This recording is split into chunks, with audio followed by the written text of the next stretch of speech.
ከገዳ ባንክ በተመቻቸ የብድር ስርዓት ያረጁና ከገበያ እየወጡ ያሉ የህዝብ ትራንስፖርት ሰጪ ታክሲዎችን ወደ አዲስ የኤሌክትሪክ መኪና መቀየር የሚያስችል ስርዓት መጀመሩ ተነግሯል። ይህ የተባለው ገዳ ባንክ ከናይስ ትሬዲንግ ኃላፊነቱ የተወሰነ የግል ማህበር ጋር የመግባቢያ ሰነድ በተፈራረሙበት ወቅት ሲሆን ስምምነቱ በትራንስፖርት ዘርፍ ላይ ያለውን ችግር ለመፍታት ያለመ ነውም ተብሏል። ስምምነቱን በተመለከተ ማብራሪያ የሰጡት የናይስ ትሬዲንግ ዋና ስራ አስፈጻሚ ጃለታ ሙለታ ስርዓቱ አንድ ያረጀ ታክሲ ያለው ግለሰብ ገንዘብ ማውጣት ሳይጠበቅበት እየተገለገለበት ያለውን ያረጀ ተሽከርካሪ ከገዳ ባንክ በተመቻቸ ብድር አዲስ መኪና በመውሰድ እየሰራ በመክፈል የመኪና ባለቤት የሚሆንበት ስርዓት አበጅተናል ብለዋል። እንደነገርኳችሁ አዲስ አበባ ከ10,000 መኪና በላይ ትፈልጋለች። አሁን መንግስት ባወጣው አዋጅ ደግሞ እነዚህ ያረጁና የዲዝል መኪናዎች ጉዳትም እያደረሱ ስለሆነ በአካባቢ ብክለት ላይም ትልቅ ተጽዕኖ እየፈጠሩ ስለሆነ እንዴት ነው እነዚህን ሰዎች ልንደርስ የምንችለው? ለምን ይሄ ዘርፍ ብዙ ሰዎችን ተሸክሞ ነው ያለው። እነሱ ብቻ አይደሉም፣ ከነሱ ጀርባ ደግሞ ብዙ ሚስቶችና ልጆች ያላቸው ሰዎች ናቸውና ብዙ ሰዎች እየተዳደሩበት ነውና ይሄ መኪና እንደዚህ እየተገዛ መሄድ ይችላል ወይ? ቅድም አጠር አድርጌ ነው ተናግሬ ያለፍኩት። ይሄ የድራይቭ ቱ ኦን የሚባል ሲስተም በሀገራችን ለመጀመሪያ ጊዜ ከመኪና አምራች ካምፓኒው ጋር ተፈራርመን መኪናው እየተመረተ ይመጣል። ድራይቨሩ መጥቶ መኪናውን አሮጌ መኪናውን ይዞ ይመጣና መኪናውን ኦን እያደረገ ይሄዳል።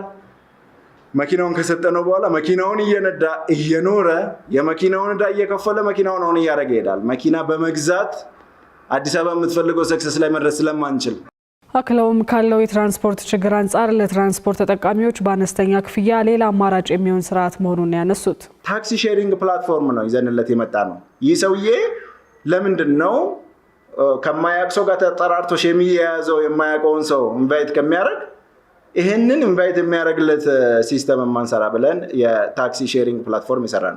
የገዳ ባንክ ዋና ስራ አስፈጻሚ ወልዴ ቡልቶ በበኩላቸው ባንኩ ማህበረሰቡን ተጠቃሚ የሚያደርጉ አዳዲስ የብድር ስርዓቶችን እያስፋፋ መሆኑን ያነሱ ሲሆን ከናይስ ትሬዲንግ ጋር በመተባበር ወደ ሀገር ውስጥ የሚገቡት የኤሌክትሪክ መኪኖች በመሆናቸው ሀገራችን ከምትከተለው የአረንጓዴ ልማት ፖሊሲ ጋር አብሮ የሚሄድም ነው ብለዋል።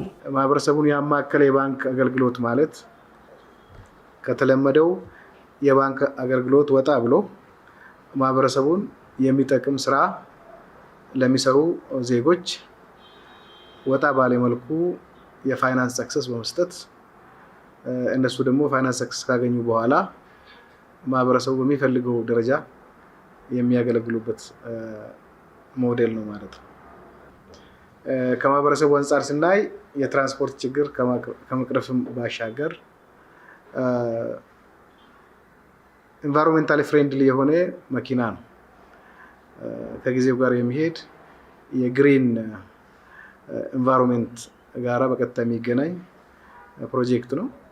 ስለዚህ በኤሌክትሪክ የሚሰራ መኪና ነው ማለት ነው። ለጊዜው በ10 መኪኖች የተጀመረው ይህ ስምምነት በ6 ወር ጊዜ ውስጥ 600 ለማድረስ ታቅዷል የተባለ ሲሆን በአመት ውስጥ ደግሞ 1000 የኤሌክትሪክ መኪናዎችን ለማስገባት ተዘጋጅተናል የተባለው ባንኩ ስራውን ለማቀላጠፍና የባንክ ተደራሽነቱን ይበልጥ ለማስፋፋት በሀገር ውስጥና በውጭ ከሚገኙ የተለያዩ ተቋማት ጋር አጋርነት በመፍጠር በመስራት ላይ ይገኛል የተባለ ሲሆን ይህ ከናይስ ኢኖቬሽንና ኢንኩቤሽን ሴንተር ጋር በመተባበር የተደረገው ስምምነትም የዚህ ማሳያ መሆኑም በስምምነቱ ወቅት ተነስቷል።